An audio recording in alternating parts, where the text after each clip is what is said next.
La matinée commençait à peine à illuminer les grands couloirs blancs de l'hospitalisation, mais l'agitation était déjà palpable à tous les étages. Dans le hall principal, les discussions allaient bon train autour de la grande affiche rouge qui annonçait l'opération nationale pour le don de sang.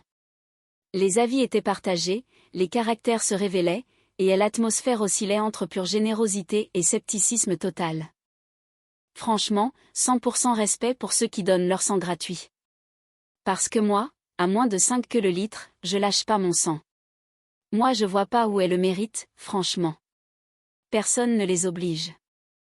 Ces paroles, prononcées d'un ton péremptoire, résonnèrent contre les murs de linoléum. L'homme qui s'exprimait ainsi affichait une mine résolue, croisant les bras comme pour protéger son précieux fluide corporel de toute tentative de prélèvement non tarifé. Pour lui, chaque chose dans ce monde devait avoir un prix, et le bénévolat relevait d'une douce folie que sa logique personnelle refusait catégoriquement d'intégrer. À ses côtés, un collègue secoua la tête, affichant un sourire calme et un regard empreint d'une profonde sérénité. Il posa une main rassurante sur l'épaule du premier, adoptant le ton d'un vieux sage habitué à tempérer les ardeurs des plus récalcitrants. « Attends, écoute, je vais te dire un truc. Moi je donne mon sang 2 fois par an, j'y ai jamais demandé des argents en échange. » L'aveu provoqua un instant de silence ironique, suivi d'une réplique teintée d'une fausse admiration qui dissimulait à peine une pointe de moquerie amicale.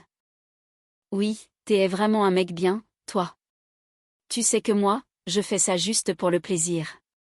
Il m'arrive même des fois, juste pour délirer le week-end, de me faire des petites prises de sang.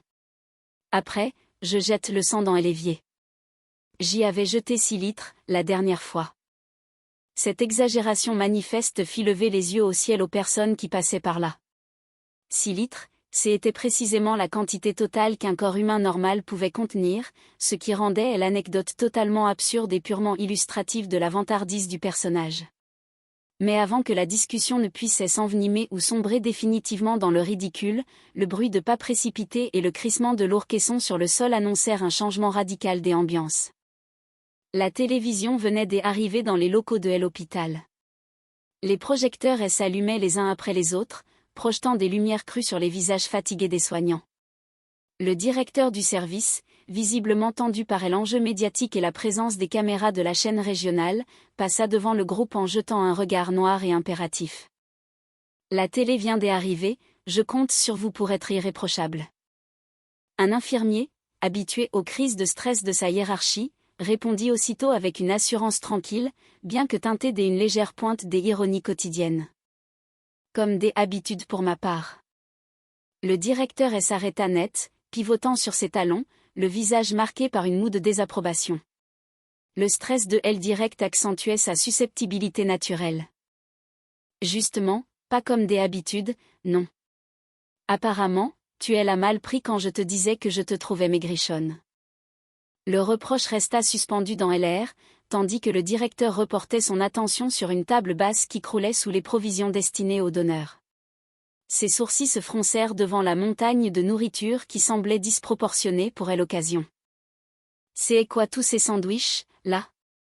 L'infirmier, sans se démonter, désigna le stand de ravitaillement d'un geste de la main, rappelant la procédure standard pour éviter les malaises après un prélèvement. « Pour la prise de sang. » Ah! Autant le prévenir. Plus loin, dans la salle d'attente transformée en centre de collecte temporaire, les infirmières préparaient le matériel de suture et les différents outils nécessaires. Le ton était à la taquinerie professionnelle, une manière comme une autre de masquer l'anxiété des patients qui commençaient à faire la queue. Pour faire un garrot, ils seront au court.